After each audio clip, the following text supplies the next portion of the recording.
Hurricane Sally crawling ominously tonight with an apparent target on Alabama's coastline. Forecasted landfall more than 12 hours away, but we are already seeing quite an impact all along the Gulf Coast. Yeah, you're looking at video right now from the Alabama port. That happened earlier today. The waves and water already crashing onto shore. Our team of reporters is placed all across our area of the coast tonight. We will go out to Bayou La Batterie and Gulf Shores in just a bit. First, we're going over to the Gulf Coast Chief Meteorologist Alan Seals. Alan, give us the latest. Well, this system has been like taking a long road trip where you keep saying, are we there yet? It's not here yet. It's coming tonight. It's been very slow throughout the day. It is still offshore. The hurricane force winds are still offshore. But as you try to sleep tonight, hurricane force winds move on the coast. Throughout the duration of this storm, as it moves inland tonight, slowly out of the picture tomorrow and tomorrow night, rain is still going to be the biggest issue. But all of a sudden, you're going to notice the wind of a hurricane or the least tropical storm force winds, depending upon where you are. Now, here's a close-up view of the radar. Very bright bands of rain just offshore. That's where the hurricane force winds are. The eye of the storm is pretty obvious, pretty easy to see. Also, what you're seeing is the eye wobbles a little bit. It changes shape constantly, and that's one of the difficulties in trying to pinpoint exactly where it's going to make landfall. Now, here's the one thing that really hasn't changed. The forward motion, 2 miles an hour. It is only drifting toward the coast at 2 miles an hour. It's going to pick up a little bit in the next several hours and just a little bit more tomorrow, but that's why the flooding rain is an issue. The maximum wind of Hurricane Sally right now, 100 miles an hour. An update on the tornado watch. Baldwin County, all counties to the east. Now, we have not seen tornadoes today, but it doesn't mean we won't as those outer bands move inland. So that's one of our threats we really have to watch out for if you are in those locations. These are plots of multiple model tracks of where the center of Sally may go.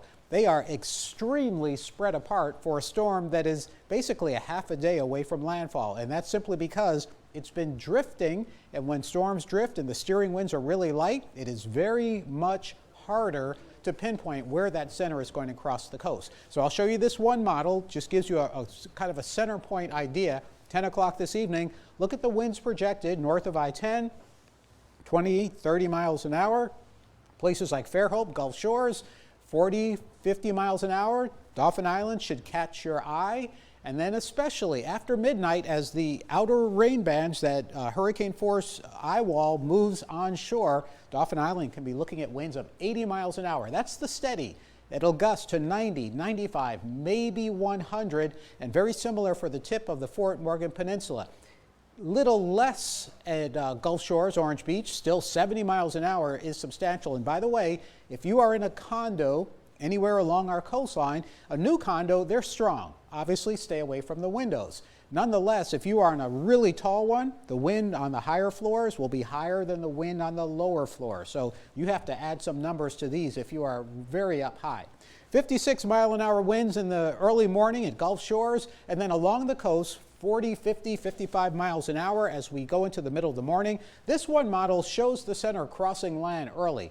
That may not be the case. It could still be back toward the Mississippi-Alabama state line or drifting toward Florida. So it's just a rough idea that there is that possibility. It could actually follow a similar track to Hurricane Ivan. This is 16th year anniversary overnight of Ivan making landfall across South Baldwin County.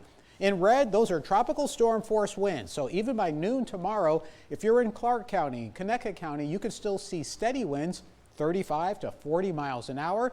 They will begin easing down near the coast, but from early morning, approaching high tide about 9, 10 o'clock in the morning, along with that south wind, that's when storm surge levels are going up. Now, they're also rising tonight, and there will be high based on the wind direction, but especially tomorrow. If you haven't seen much storm surge, you're likely to start seeing it. There's our rain threat. Eastern Mississippi all the way into northwestern Georgia from this system that will drop big amounts. Now, we've already had several, if not up to 6 inches of rain along our coast, and then along I-10, a foot of rain in addition to what has fallen, maybe even a foot up to along Highway 84, rapidly tapering into central Mississippi. Again, that's based on the updated data. 2 days ago, it looked like the track was more to the west. Now it's obvious it's not. So here's some storm surge projections overnight into tomorrow. 4 to 7 feet, Mobile Bay, South Baldwin County, heading toward Pensacola, 3 to 5 feet. Those are big numbers. With high tide, you have to account for that around 9 or 10 in the morning. And the actual forecast cone keeps the winds pretty steady where they are now, 80 miles an hour with gusts, but still notice the uncertainty from west to east across this area. We'll look more at that in your forecast in just a few minutes. And in Gulf Shores, the big problem is the storm surge fueled by Sally's powerful winds. I'll take a look at this incredible video shot by Live Storms Media storm chaser Brian Emfinger. Now, this gives us all a bird's eye view of the flooding already taking place. Let's send it now to NBC 15's Corey Pippen. He is in Gulf Shores tonight. Corey, tell us about what we see all that wind and rain going on behind you. So pretty bad conditions right now. Kim, this storm is really starting to pack a punch. We're on the second floor of a condo parking garage using concrete walls for cover, but the wind is really starting to get intense out here, and the storm surge is showing up a lot. We've got a lot of storm surge right now just pouring onto the beach, swallowing up that beachfront here at the end of Highway 59. You can see from the waves and the trees just how fierce these winds have become. Low-lying areas on the coast are already flooding. I spoke to city officials here in Gulf Shores who say there are a number of roads that are completely covered in water, making some neighborhoods actually inaccessible at this point. There is a curfew in place from 8 tonight to 6 a.m. tomorrow. As conditions are expected to get even worse, officials are encouraging people to do what they can to be safe. And if you can get to shelter, do so as soon as possible. Again, that curfew lasts until 6 a.m. tomorrow. We're going to be out here and bring you the conditions throughout the evening. Back to you, Kim. I'll take it, Corey. Thank you. Check out this damage to the pier down in Gulf Shores. This is what it looked like earlier in the week. And now, this is what it looked like earlier today, completely wrecked by the waves. This video comes from an NBC 15 viewer, Doris Stiers. Thank you, Doris. We appreciate that. Yeah, over on Orange Beach, the surge is beginning to creep into homes. Check out this video from Rebecca Wilson. Today, the water came all the way up her back steps, so please be careful out there. On this side of the bay, 2 casino barges that were in for repairs in Bayou La Batterie broke loose from their moorings because of the high winds. Take a look. They drifted away, those high winds causing them then to impact with the dock and the shoreline. Now, for the people of Bayou La Batterie, the time for preparation is ticking down. NBC 15's Justin Moore is down on the bayou tonight. Justin, the city's curfew is set to go into effect in about 2 hours, right? Barely can hear what you said, Greg, because this wind is whipping out here and the rain is coming down. Actually, this rain feels like gravel hitting your face. Now, there is a curfew in place here at the bayou starting at 8 o'clock until 6 a.m. The mayor has ordered the curfew because, as you see, people are riding down these roads with a lot of water, flood water in the roads. And he said that it can cause some problems for first responders, put them in danger as well. But as far as the weather, the conditions here is actually getting worse compared to earlier today. We've been out here since 2 o'clock, and when we first got out here, it was pretty calm and just a little rain. But now things are picking up.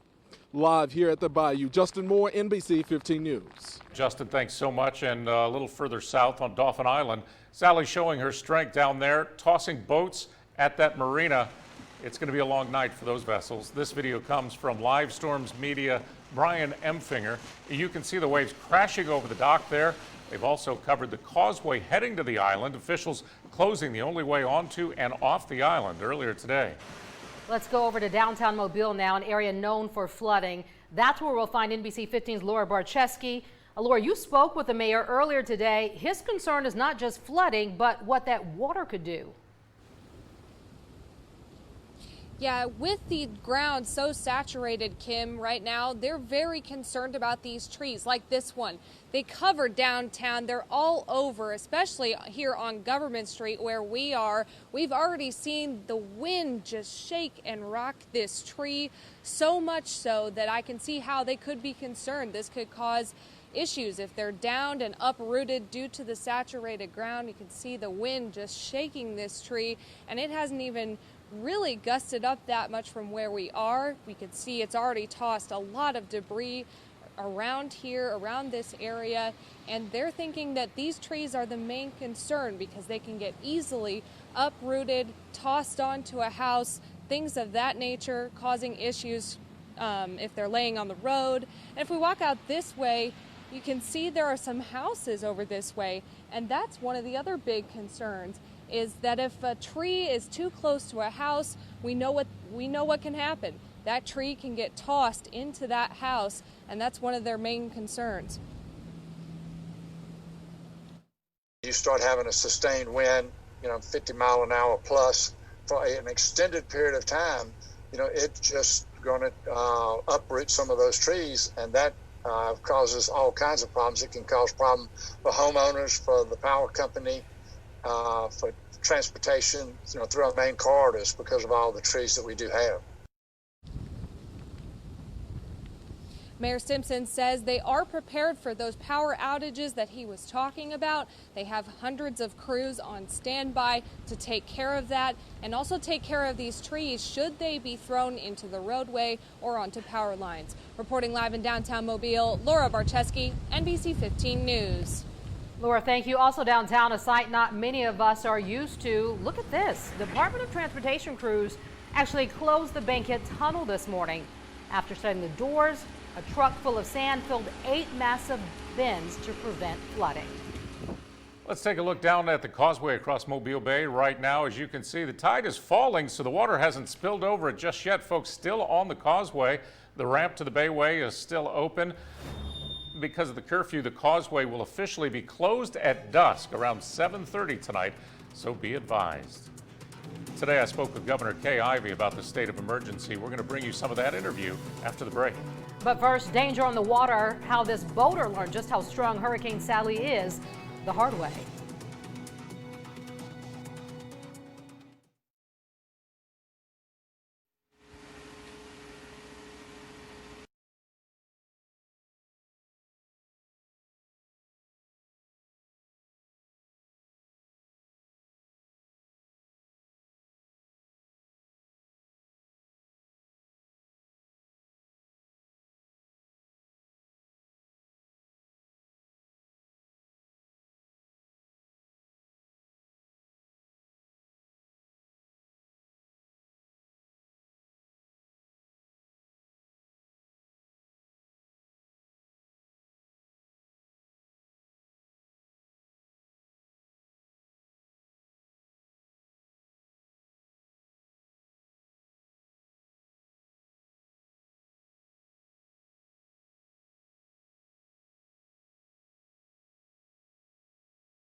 Folks, this is serious as a heart attack, and the heavy rains are coming, and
Amazing video from Destin that is showing just how powerful this weather is. Watch the left side of your screen once again. A group of people having fun in the Gulf until one wave flips the boat. John Atkinson with the city of Destin sent this in. He says the Coast Guard rescued that boater and he is okay tonight. He is a lucky man. From flipping boats to flooded homes, the amount of rain this storm is about to drop on us could be historic. A short while ago, I discussed the impending disaster with Alabama Governor Kay Ivey. She issued a voluntary evacuation yesterday for low-lying areas and stressed to me again today, don't let your guard down, just because the hurricane isn't quite as strong as it was yesterday. Folks, this is serious as a heart attack, and the heavy rains are coming and serious flooding is expected. And I'm just encouraging all viewers to listen to your local officials. They are a trusted source. They know the unique needs of your respective communities, and they are there to help you and give you good, solid, sound information. So please listen to your local officials. And if you change your mind and do want to evacuate, it is not too late. The governor talked with the DHS and FEMA, asking them to expedite the requested disaster declaration. President Trump has approved the request. It will help folks repair or replace their damaged homes. She said it won't be free, but it will be at a reduced rate and cost to the homeowner. I'll check out this video sent in from Robert Batiste. You can see the strong waves hitting the coast at Crystal Shores, west of Gulf Shores. And a reminder, if you can safely snap a picture or take some video as the storm rolls on in, we want you to send it to us. Download our free NBC 15 News app in the App Store, click Explore, then chime in. You can also upload your pictures and videos to our website. Just click on the Hurricane Sally Gallery. NBC 15 weather with Chief Meteorologist Alan Seals, winner of the AMS Broadcast Meteorology Award. And for everything you do tonight and tomorrow, be safe about it and make sure you are keeping your family and checking on your pets as well. Make sure everyone is okay, because this storm, it's just starting to really impact our area. Now, it's been raining all day long from Fort Morgan all the way eastward into the Florida Panhandle. Rain amounts a half a foot at the beaches. You'll notice around I-10, more like 3.5 inches in Fairhope and 3.5 in Milton. Places like Mobile, in the last 24 hours, basically 2, maybe 3 inches of rain. That's really not much, relatively speaking. But those numbers are going to continue to rise, just like these. These are the current wind speeds. And notice inland, northeast, 10, 20 miles an hour. Along I-10, 38 miles an hour in Mobile, 32 in Fairhope. Pensacola's at 25, and Dauphin Island steady wind at 53. Now the buoys that are offshore, some of the oil and gas platforms, they're reporting steady winds 60 to 70 miles an hour. That is what is moving toward our coastline tonight. And these are the actual wind gusts, not the steady wind, but how much it will gust to. Mobile gusting to 52, Pensacola gusting to 40, and Dauphin Island gusting to 66 miles an hour. Things will rapidly go downhill. It's coincidental that it's happening after sunset, which is what happened 16 years ago with Hurricane Ivan, but it's a storm that will make you that much more nervous tonight because the trees will really be swaying. Make sure you're in as safe a spot as you can be in your home and in your community. Rain, big deal. It's going to keep adding up. Even though it may not come heavily, it's going to be steadily through the night. And then, of course, the winds, and the winds create the storm surge.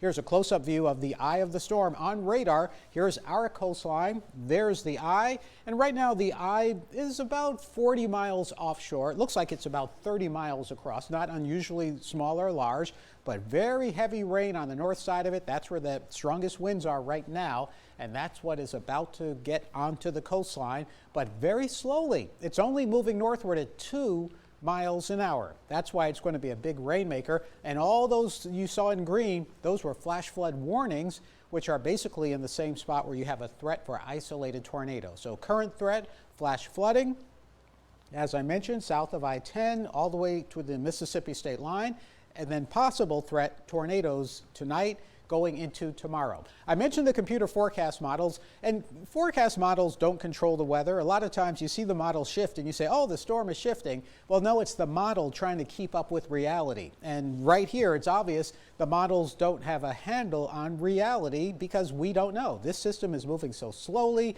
The steering winds are making it difficult to pinpoint where it's going to end up. If you do take an average of those models, this shows you what it would mean. You notice those winds at Dauphin Island, 1:30 in the morning, projected at 80 miles an hour. So this is saying the eye would basically go right into Mobile Bay. And on the left side of the eye, 80-mile-an-hour winds at Dauphin Island, 71 in Gulf Shores, and notice 33 in Pensacola. And when you look at all these numbers, you heard the expression read between the lines.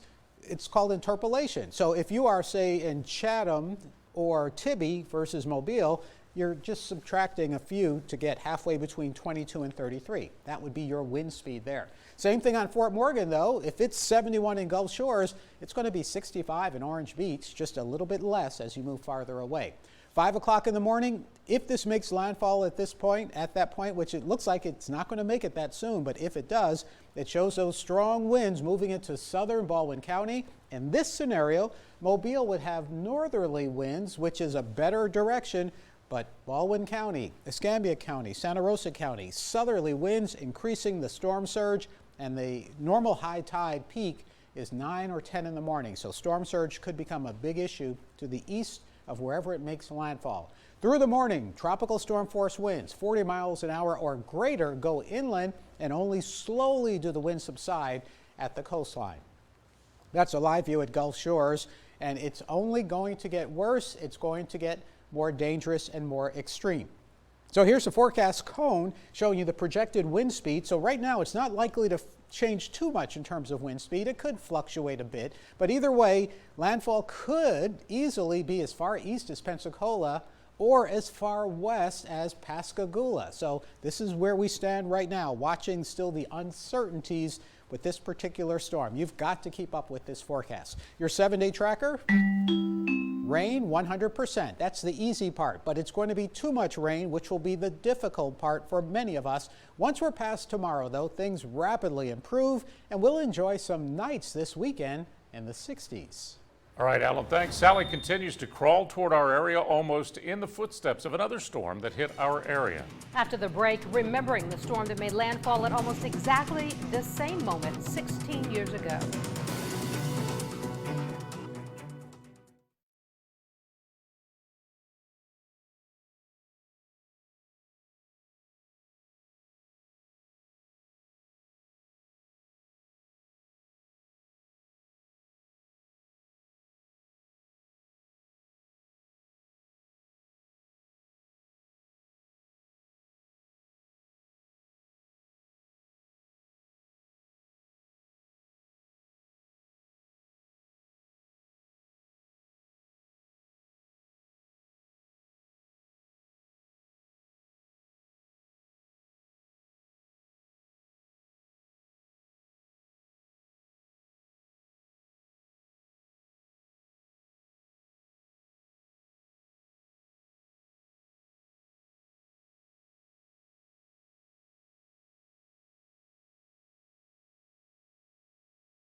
As this storm makes landfall tonight, it coincides a bit with the 16th year anniversary of another devastating storm, Hurricane Ivan. A Category 3 storm at landfall, Ivan caused major damage from the Caribbean to the U.S. I'll remember it like it was yesterday here on the Gulf Coast. Destruction all across Baldwin County and the Florida Panhandle. And all three of us remember where we were when Ivan crashed into the Gulf Coast. Alan, what was it like to be here covering it on the front lines? It was nonstop, and things people need to know about Ivan, it was a Cat 5 in the Gulf of Mexico, and it struck as a Category 3, and it struck the Fort Morgan Peninsula.